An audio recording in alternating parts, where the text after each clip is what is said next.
All right. Hello, everyone. It is the 19th of March, 2021, which means the first episode of Falcon and Winter Soldier has premiered. It was quite a drought. We had 1 week without any new fictional Marvel content, and my God, I felt it.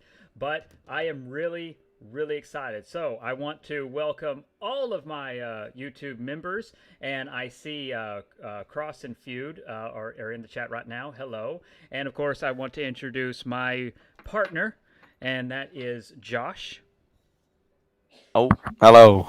All right, so we're going to be doing a deep dive on Falcon and Winter Soldier. Obviously, there's going to be spoilers. This is a live discussion of the first episode. There will be spoilers.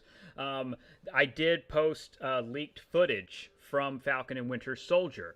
I don't consider it like something that is a huge deal. I don't consider it to be like a story point or anything, that leaked footage. But we might talk about it just a little bit, just to talk about John Walker and to talk about the character. So, right off the bat, I'm going to give Josh the floor. I want to say hello to Raven, Vex, and Shirk. Hey everyone! I'm so happy to be back with new Marvel shows. I'm very excited for these next 5 weeks because again, this was the first one, so we've got 5 more weeks of this. So, Josh, Yeah, let's tell me what worked. What do you think worked about this episode? I I think they do well to introduce a lot of the elements that I really wanted from the show, and some that I didn't expect. I think Bucky's conversation with the therapist, it kind of introduces some themes of toxic masculinity and not being able to talk about your emotions, which I think is if they do more with that, it could be really interesting. I think with the banker scene, they introduced like a little bit of some racism, but it's frankly I think they need to tackle that a bit more head on than they did in that scene because it's implied more than it is shown. Yeah. I think it is the fights are choreographed very well. I do have gripes with them, but I'll get into that when talking bad. But I in general I would probably say that yes, the choreography in of itself is on the same level of as John Wick, which is the comparison I'd heard a lot. Yeah. I'm very happy that we saw them tackle Bucky's PTSD at least a little bit, and I did think it was a very funny episode at times. Obviously, not all the time. There was some subtle humor that I really liked, and honestly, it felt a lot more like a family drama, which I really liked, and I think it works to have that the juxtapose of Falcon with his family spending the time with everyone that he's got, and then you go back to Bucky who is alone. He's got no one, and he's just not doing well. And I think it's going to be very interesting to see them kind of come together. I liked the way it was structured. I liked that you had 16 minutes for Falcon, 60 minutes for Winter Soldier, and then like a little mix for the last third. I thought that was really nice. I liked it. It made it feel. I think it kind of adds to that juxtaposition of the two. It really does, and I think it kind of highlights that they're in different worlds, which is why I think it'll be really interesting to see them come together. But Right yeah, on. I mean, so 100% I have to agree with you. Like, for me, what worked, I loved the drama aspect. Now, again, this is something that I've always loved about Marvel Comics. This is the Marvel method. It's something I've always appreciated. But Marvel nails character. And when you give these characters time to breathe and you look at their source material, there is so much depth of character and history within these characters that you can pull out, that you can extrapolate from, and that you can get really involved with. And Sam Wilson, of course, is a absolute major significant character in Marvel Comics who has a history going back to the 60s.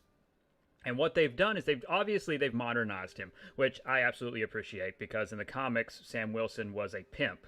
So already they took a better turn from that. And it's yet another example of not everything has to be one to one to the comics, but they have taken him and they've taken the relationship he has with his family, and they very much so have modernized it, and also it doesn't come off racist either. It is very well told. The bank scene to me really exemplifies what could be amazing moments played throughout the series if they continue to build up on it and not shy away from it. But where she said, they can't give Sam Wilson's family the loan, and she says that seems to follow us. Like it's very very subtle, but it is that kind of it is that air of that the casual racism that African Americans are renowned and known for having to face.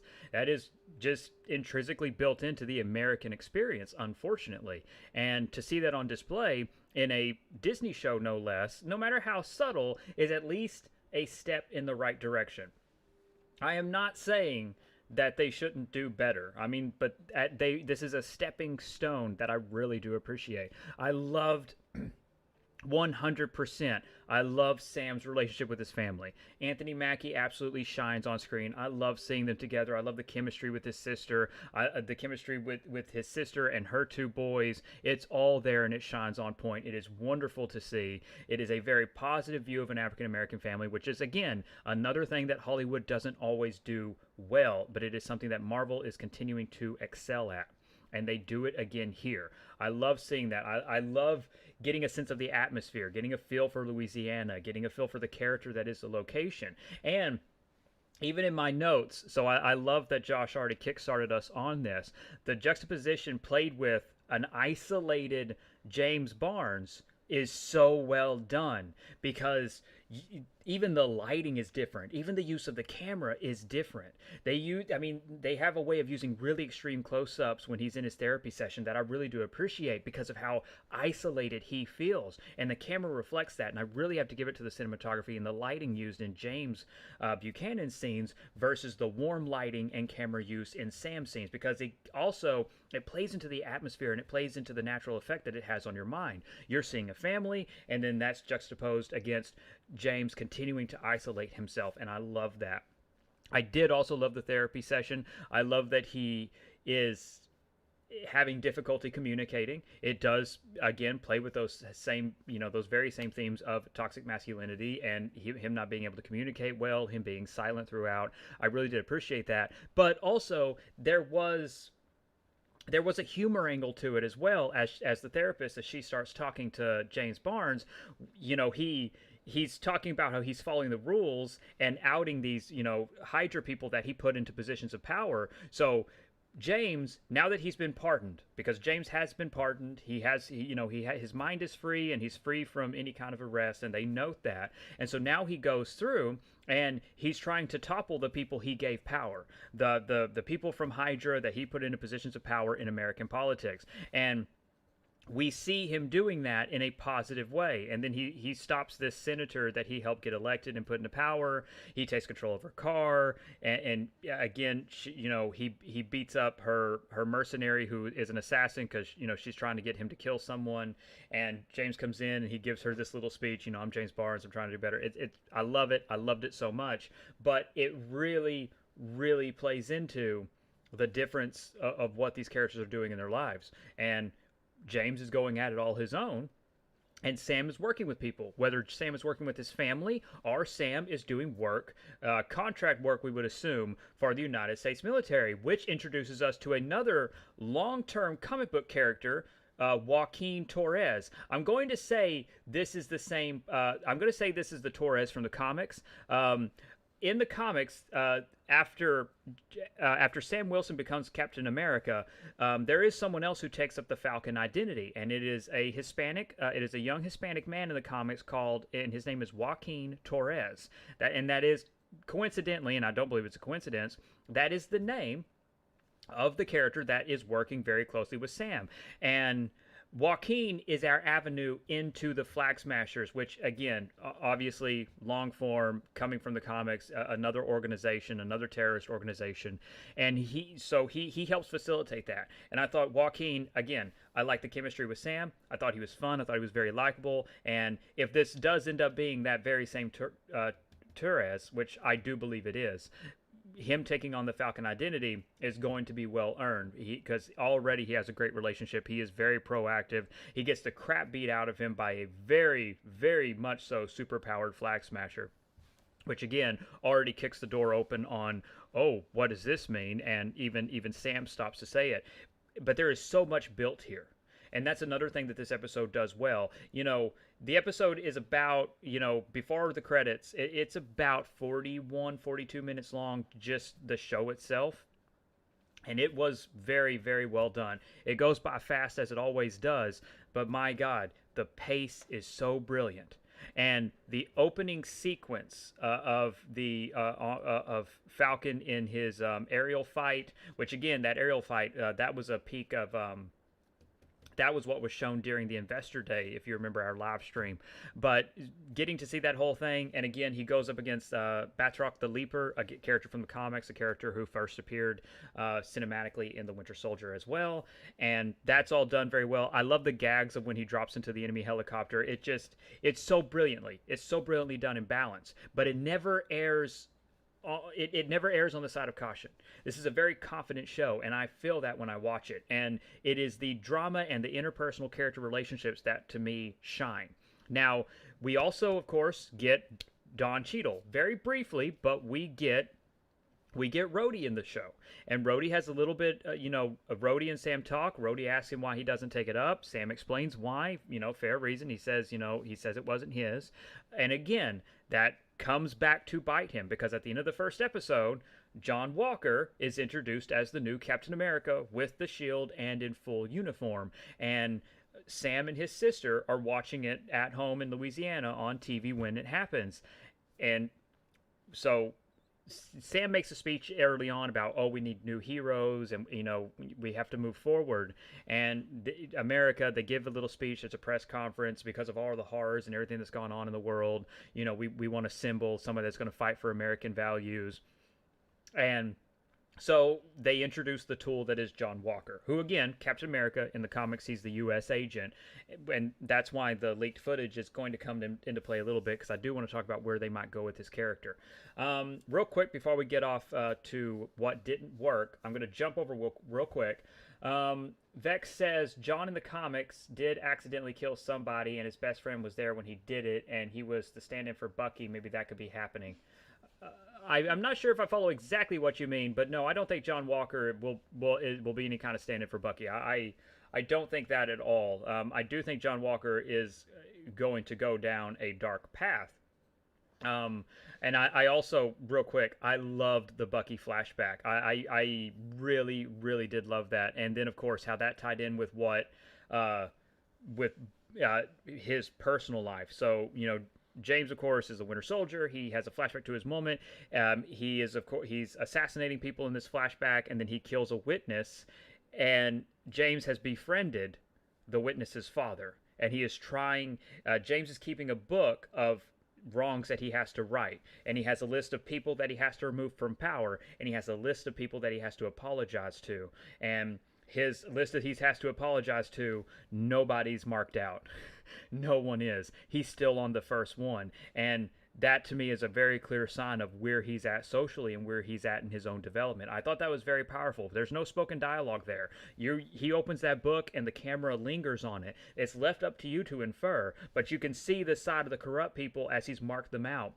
And then the side of the list that starts with this elderly man, none of them are marked out. And I thought that was really clever editing. I thought that was really, really great choice to let that breathe. And the audience can take that message if they pay attention, or it will just go over them. But I personally really love that detail. And it's the detail work that is what I love about these Marvel TV shows. So far, based off WandaVision, based off this, they're giving it chances to breathe. And that's comic books. That's long-form storytelling. We're going to get so much more than what we could get in just a 2-hour film. Liz loved Bucky's therapist. I did too. I think she's an amazing actor. I absolutely adore her. She's got that, I love, she's got that snarky attitude. I think she's going to have great chemistry with Sam.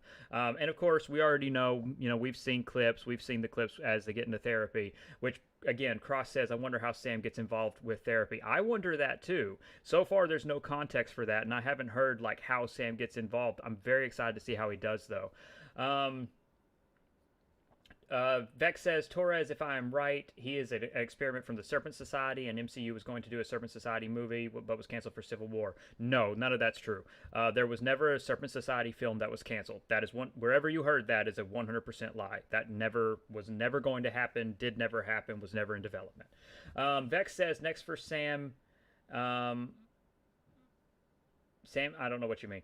ASM says favorite thing of the episode was how Bucky is spending time with the father of that kid he killed. It was a nice touch to Bucky trying to reform. I 100% agree.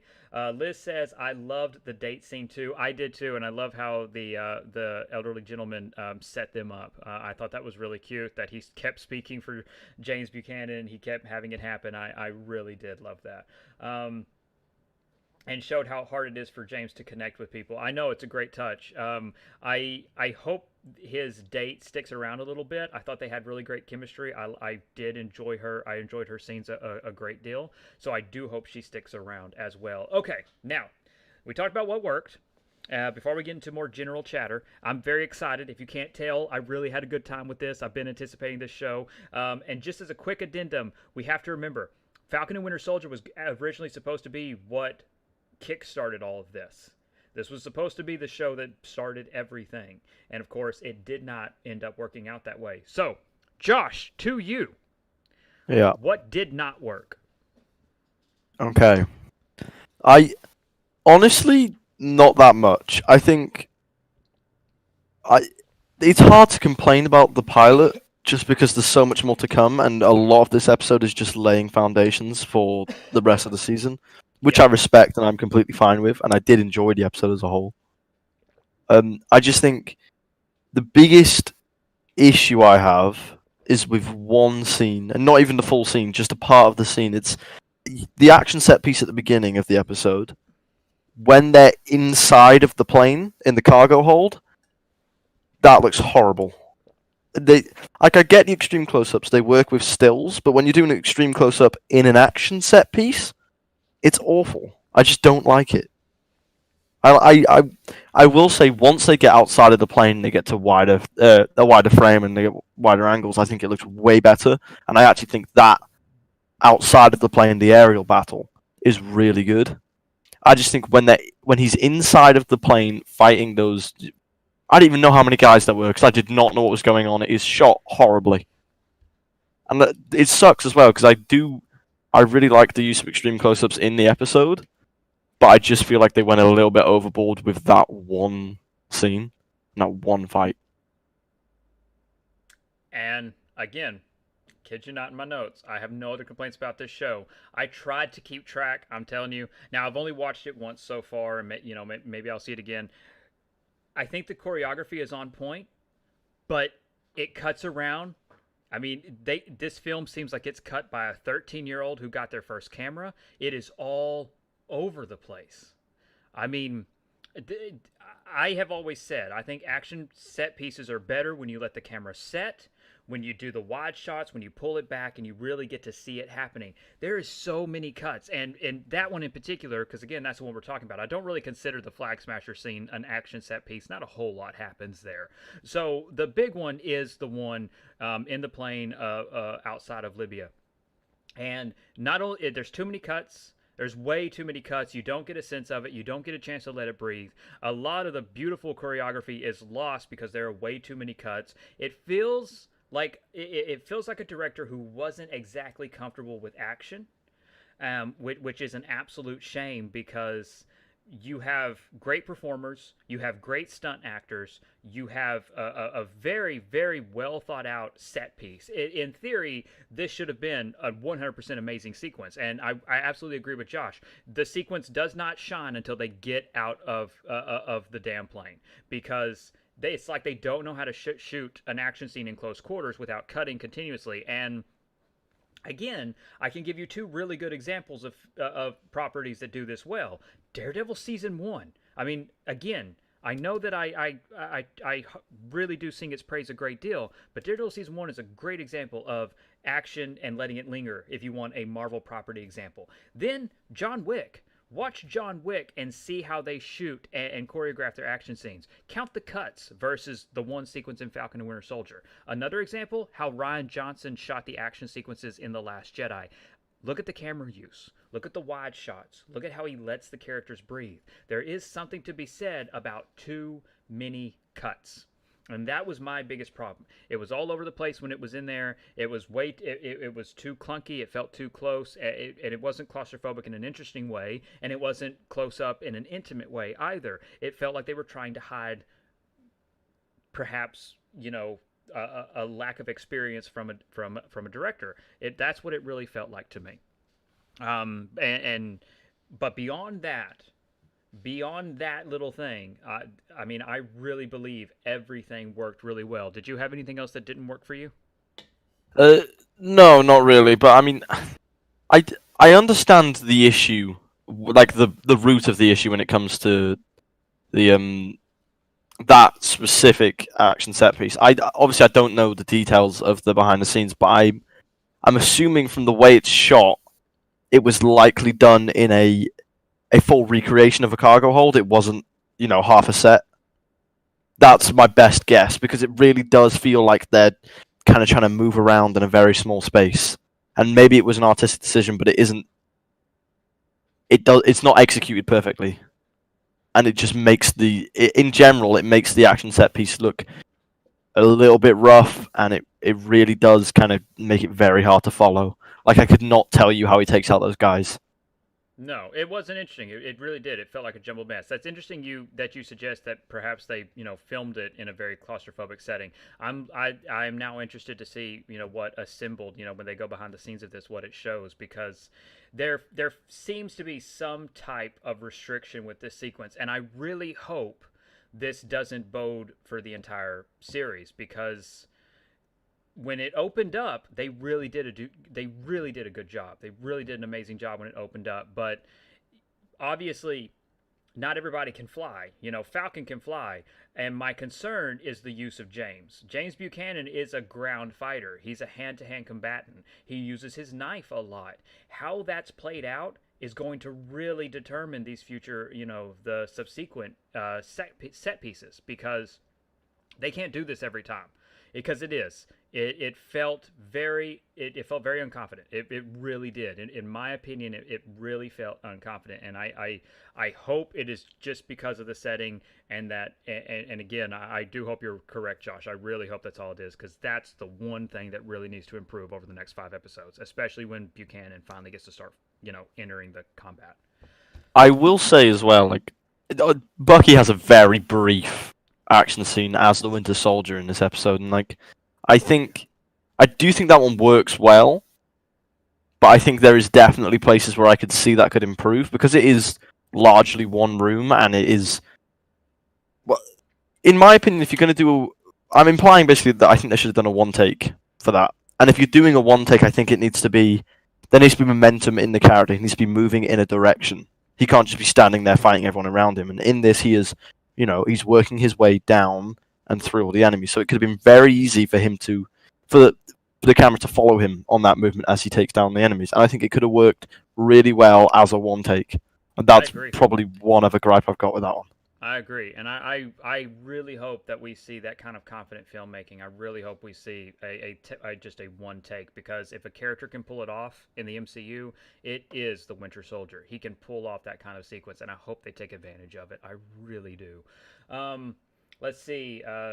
Devon says Bucky is finally a properly explored character with a mental trauma, not just a piece of cardboard, unlike previous films. I 100% agree. I'm very excited to. He 100% feels as though he has far more depth. He's going to get a chance to breathe. Yet again, it's just another great thing about these shows. I mean, this is why I continuously say this, and I mean it. I am more excited for the shows than the films, and it's just because of the amount of time we're going to have. Imagine if we had a Falcon in Winter Soldier movie, okay? A 2-hour film, we would not have had any degree of Sam's personal story. There wouldn't be him in Louisiana with his family working on their shop. That would not exist.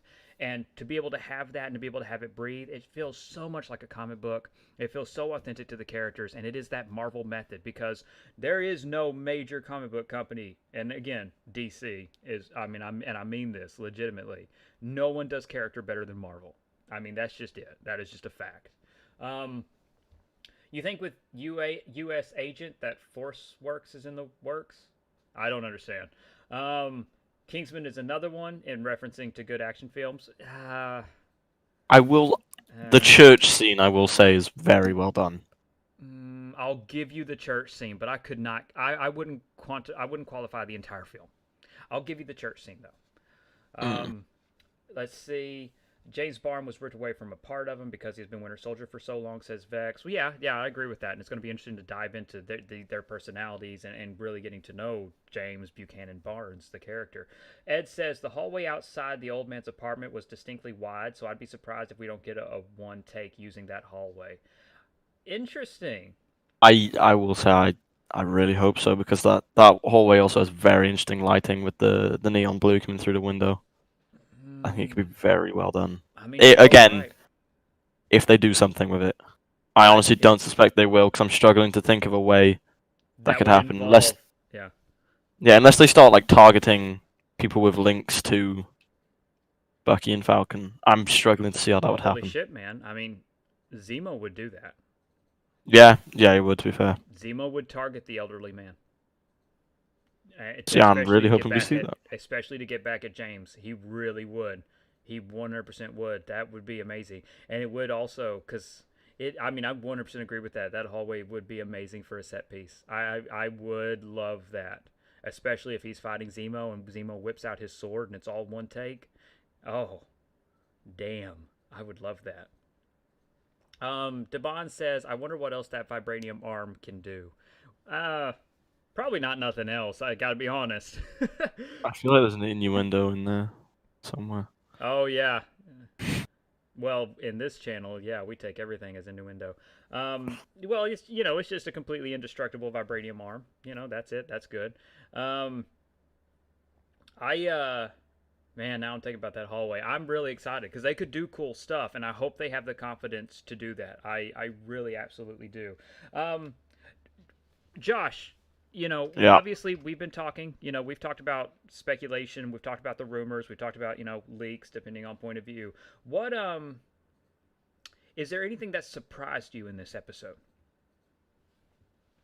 I will say I was surprised we didn't see any setup at all for Zemo, and it's making me think he might actually have his hands in every element we've seen in this episode, which I think would be very interesting.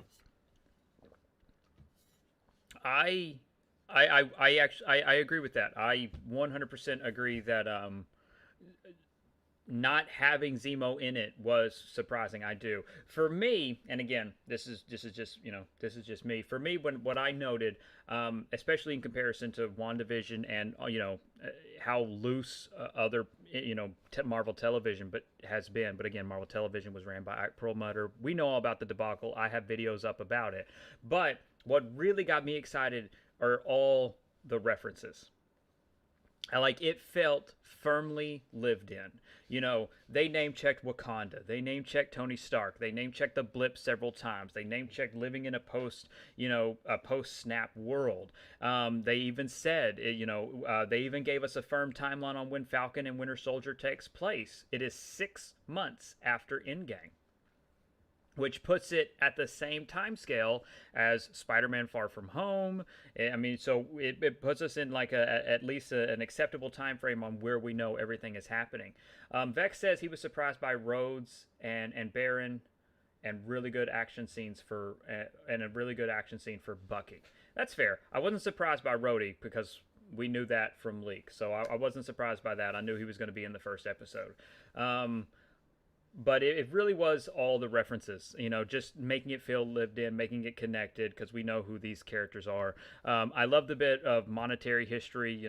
Sam Wilson does good work, but being an Avenger doesn't mean you're making a load of money, and I respect that because again, they're superheroes. All Tony really did was pay for all the compound and construction and things like that, and I liked that. Again, I like that world building, and this episode did a really good job at world building, and I was surprised by it because I didn't know if they were going to give the opportunity to do that, if it was going to feel that way. And then and they helped exemplify it even more because we get all these references, we get this big speech about Steve, and then we also get Rhodey actually in the show, so it feels very much so intrinsically tied to the Marvel Cinematic Universe, and I love that. I love that world building. I love that history.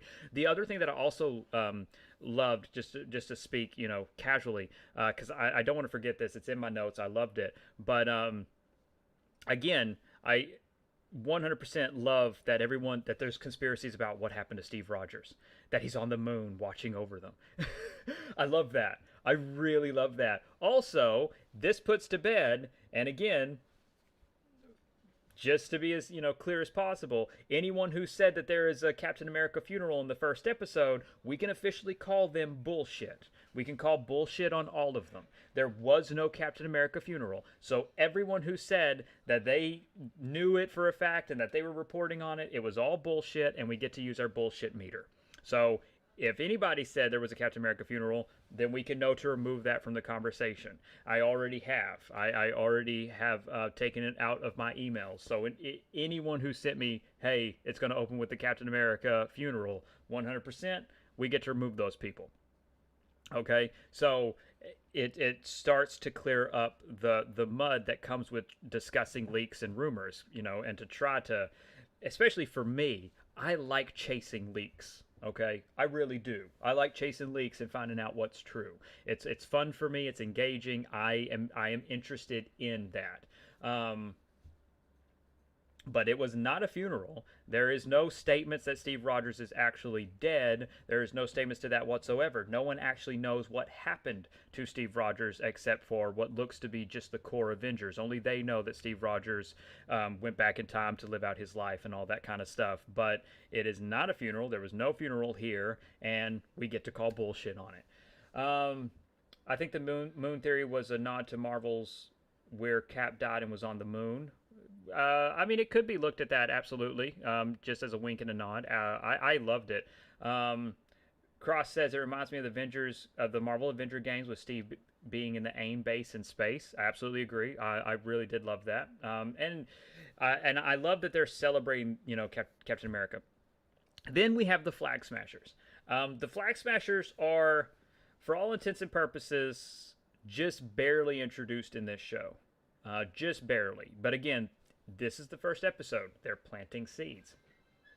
So what we had was Torres following them online. He's trying to find, he's using his phone and looking at, AR, and he's seeing their symbols, and he's trying to track them, and he's trying to trace them. And he ends up finding out where they're going to be, where they're gathering, which is in Switzerland. And there's all, they throw out all these masks for people to put on so that everybody's wearing the same mask of this one superpowered individual who jumps out with these two bags. Now, they don't tell us what's in the bags. We can assume it's money, but it could be something else, which is what I want to speculate on a little bit as we are, in kind of like free space for conversation. Miscellany, let's put it that way. So, first off the bat, Josh. Yeah. He is super powered, right? 100%. Yeah. What is he, though? I mean, I was thinking that I think it's highly possible that Zemo is possibly behind it. Because, he's a smart guy. He could figure out some sort of way to get him superpowers.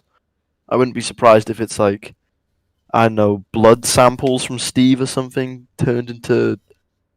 What I think would be interesting is like a temporary steroid. That'd be cool. Kind of like the I don't remember the name, but kind of like the stuff from Logan. Oh yeah, I don't remember the name either, but I know what you're talking about.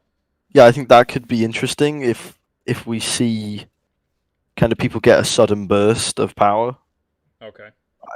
But I mean, I would not be surprised if they are literally just they have the same powers as Steve. Now that's interesting because I mean, we know Zemo does not want superpowered people. No. So, but do you think it's a little contradictory? If he could be using superpowered people in order to kill other superpowered people, and then have some master plan to just kill off the people he gave powers at the end. Okay, because the reason I point that out is, we look, Civil War manipulates the viewer a little bit, thinking that, Zemo is going to go and free all these Winter Soldiers, but he actually is there and kills all of them. Yeah. So he was against using them. Maybe there is. Maybe Zemo isn't behind it. Maybe they did it themselves. But I think somebody is definitely above them. I'd say. I think that's a pretty safe bet because I don't know, something about them just kind of makes me think that they're working for someone. Oh, I agree. I agree with that 100%. I do believe they're working for someone. I do believe this is going to end up being some kind of conspiracy. It's a question of whether or not it's Zemo behind it or if there is another person behind the curtain. The other thing that I want to say, and this is why, we're going to have to see another episode to kind of get a feel of it. So far, these people, I mean, yes, they're super powered. They have super strength. They're incredibly strong. He lands with no problems whatsoever.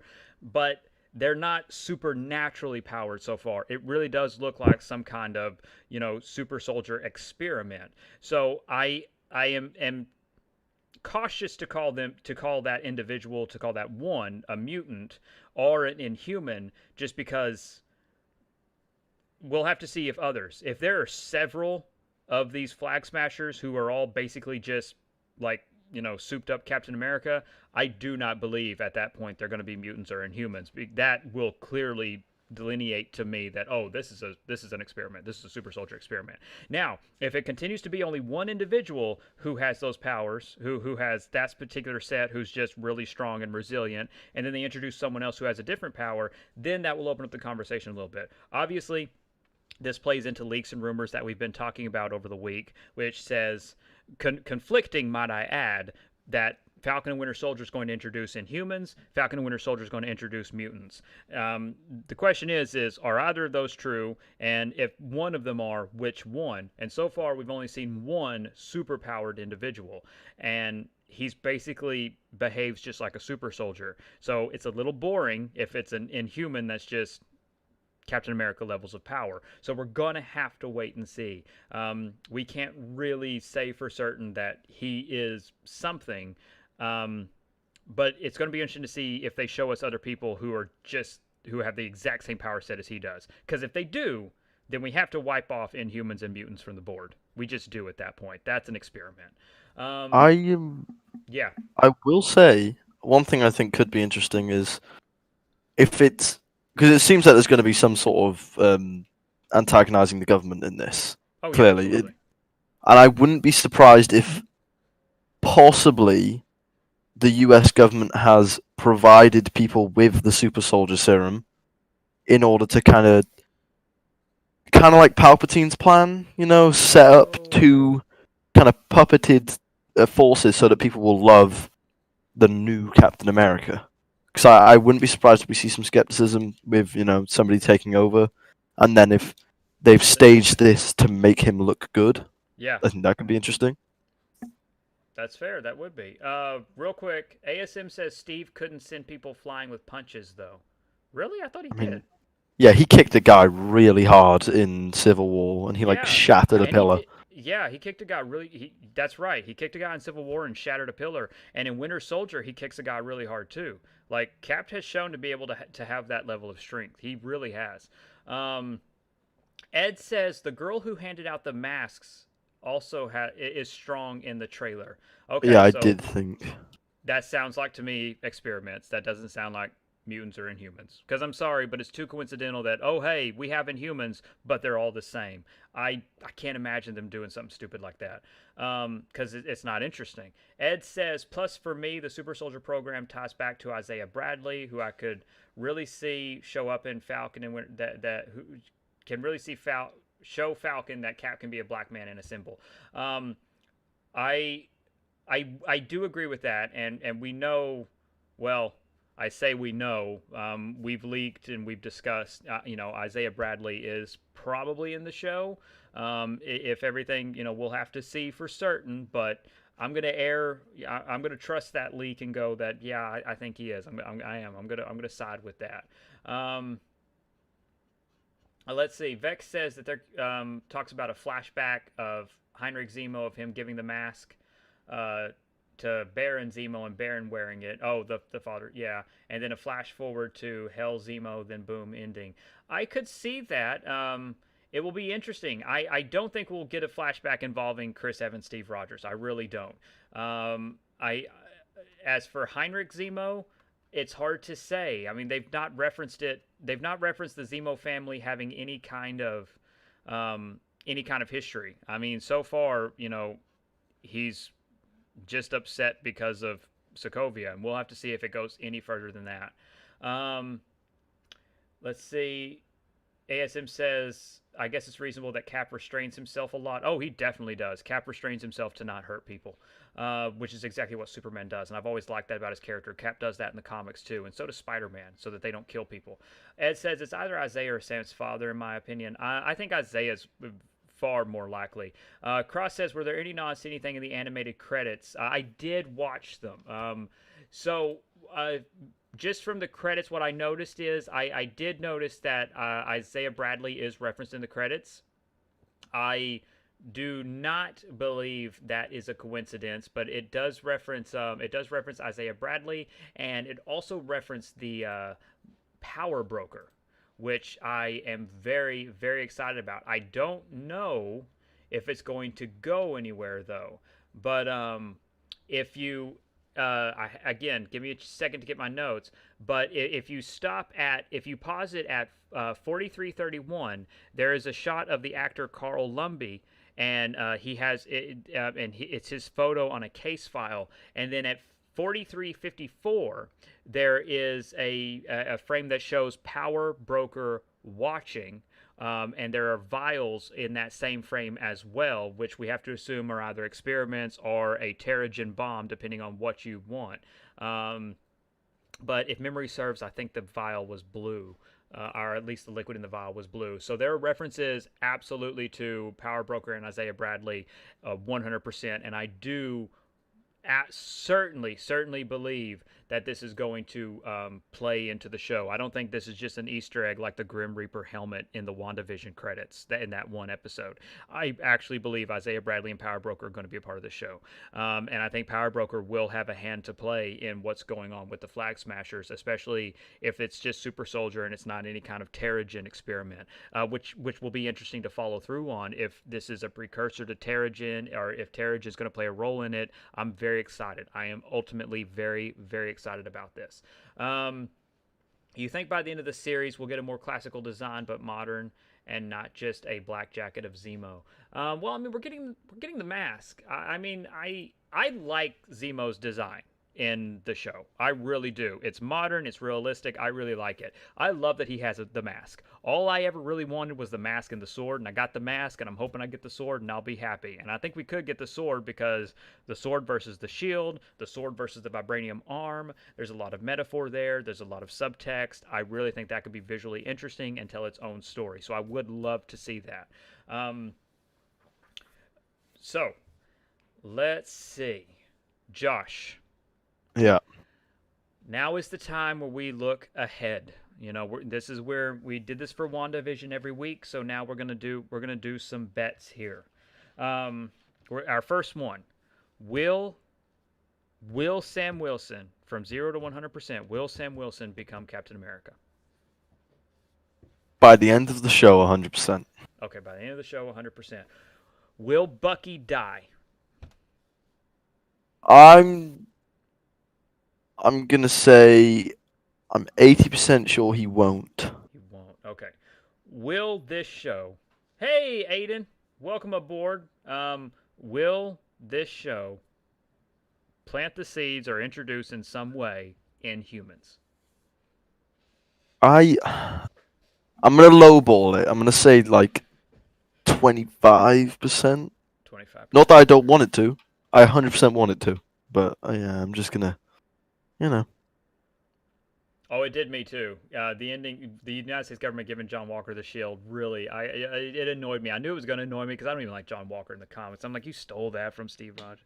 Whereas, Sam Wilson earned it. Like, that was given to him. Same with, James Barnes in the comic as well. So I have very strong feelings about that.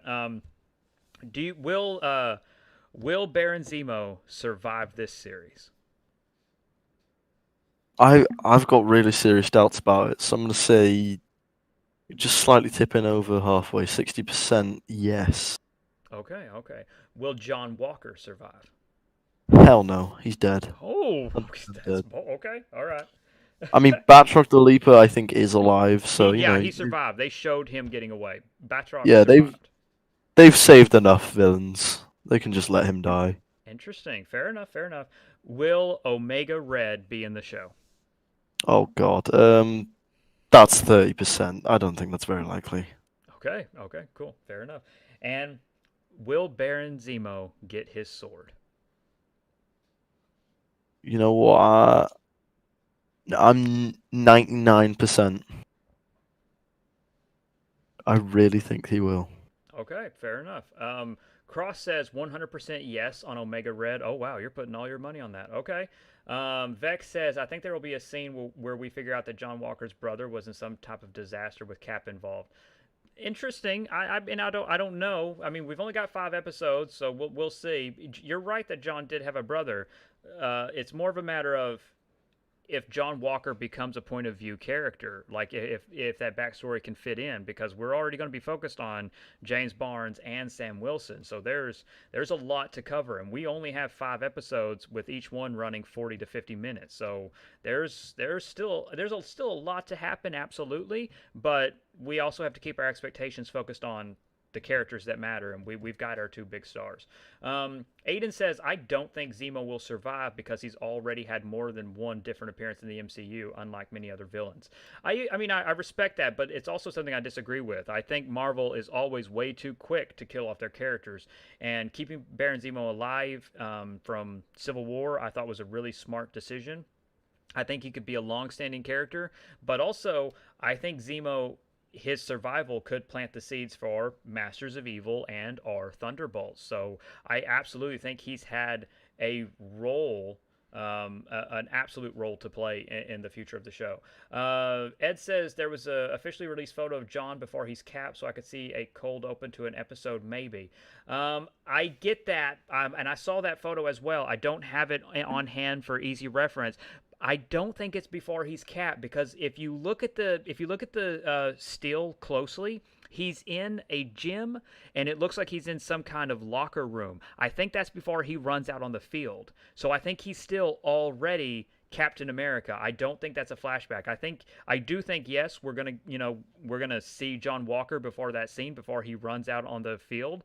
But the scene that he's in that photo is from a locker room that looks to be before the stadium scene. So I don't think it's a major flashback. Saucy asks, do you think Torres will take the mantle of Falcon? I talked about that at the top of the show. I do. I 100% do. If Torres is the same Torres from the comics, all they named him as is Torres. We didn't get his first name, but I'm still assuming that it is Joaquin Torres. What if Bucky becomes Cap before the end of the show? I don't see that happening. I really don't. And Aiden does want Zemo to survive. I think we all want Zemo to survive. I just think we're all kind of concerned about Marvel's track record with villains, which isn't always great. I Besides, oh yeah, go ahead. I think there's so little chance of him dying. You need him for the Masters of Evil, and I agree. if anyone knows that, it's Kevin Feige. So I don't think they'd let him. They don't think they'd let anyone kill Zemo. I'm right there with you. I would be shocked if they kill Zemo, and very, very disappointed. It's just like Loki. Like they're villains and Ultron, in my opinion, but I think Ultron is still alive because he's Ultron. There's a point where you got to stop killing your characters and your villains, because your villains can be, excuse me, your villains can be just as interesting as your heroes, and they can offer just as much value and interpretation. But you got to let them breathe, and you got to give them a chance to develop, like you did with Loki, like you did with Thanos, and hopefully like you're going to do with Zemo. But will Masters of Evil happen, though? Asks Vex. Yes, it will. The I Masters of mean, Evil are coming. I I don't know if you've got anything on Masters of Evil. For me, I'm not like 200% sure it's gonna happen, but I don't think they're gonna close the door that firmly on it. Because I mean, ultimately, the Masters of Evil could be, they 100% could be an Avengers level threat, and there's also just so much you could do with those characters. And I really, again, Zemo is, in my opinion, the most important member of that team, so they're not going to close that door. And I 100% agree with you. I mean, I have, I've talked about things that I've heard about Massive Evil, Thunderbolts, things like that, but I 100% believe that if you're going to do any kind of villain team up or organization, that Zemo should be a part of it. If he's not a part of it, I will be utterly disappointed, because when I started hearing word about any kind of villain team up, I was like, oh, and Zemo's alive? That's got to be connected. If it's not, so be it. But I don't see how you remove Zemo from that equation, because to me, he's too important to groups like that. Kenny says, I think Zemo will survive, and Aiden says, I hope Zemo gets a full suit. Or maybe we find out his father or grandfather is a World War II Zemo and he's named after him or something. So that's what. Oh, and Zemo wants a full series with Z. Oh, Aiden wants a full series with Zemo. There we go. So is the No, guy I who? think he's. Oh I yeah, think he's correcting himself because he said, "I hope Zemo gets a full suit this film." So I full. think he's just correcting himself. There. Okay, okay, yeah, there we go. I got confused by the comment. Adam says, so is the guy who kicked. So is the Flag Smasher who kicked Torres in the face the leader of the Flag Smashers, or is it the female one we see in the trailers? The girl is not the leader of the Flag Smashers. I don't know if this is the leader of the Flag Smashers just because of the mask. I couldn't tell if it's the right actor, but we'll see. I mean, similar build, and I did think they referred to him as the leader of the Flag Smashers, but I mean, Yeah, they but can always. They it's might have got it loose. wrong. Exactly, because it's like it's Torres, so like we don't know about his information. But again, so it's still slightly up for debate. But the girl is definitely not the leader of the Flag Smashers. At least there's been no indication that I've been made aware of. Anyway. Okay, and with that, we are at 50 minutes. We're going to wrap up our Falcon and Winter Soldier discussion here. We've got 5 more weeks of this. Every Friday, we'll do our post live show. I'm very excited by the direction this is going in. I'm really, really thrilled by the potential of it. Again, though, they've hooked me yet again. They knocked it out with WandaVision, and they're on another major significant ride with this show. I mean, Marvel's just at all time. They're firing on all cylinders. That's it. And, that's the best praise I can give them. They're doing an amazing job with these shows. And honestly, I got to say just real quick, I love the week to week. I love the week to week of it. It's really fun for me. I really love being able to just let the show settle, think about it, rewatch it before the next episode, and just let it breathe. And I really do appreciate that, and I love that they're doing it. Okay, everybody. Thank you all so much for joining. To my YouTube members, thank you so much for your support. Your support, of course, makes this content possible. It means the world to me. Thank you. To everyone who has checked in, thank you for watching. Thank you for dropping in and for commenting. I love being able to have these live chats with you. As always, if you are new or if you continue to join us, please do consider liking, subscribing, and sharing this video. It helps a great deal with YouTube analytics, and it helps YouTube know to further share this video. So I do appreciate it. We will see you all again very soon.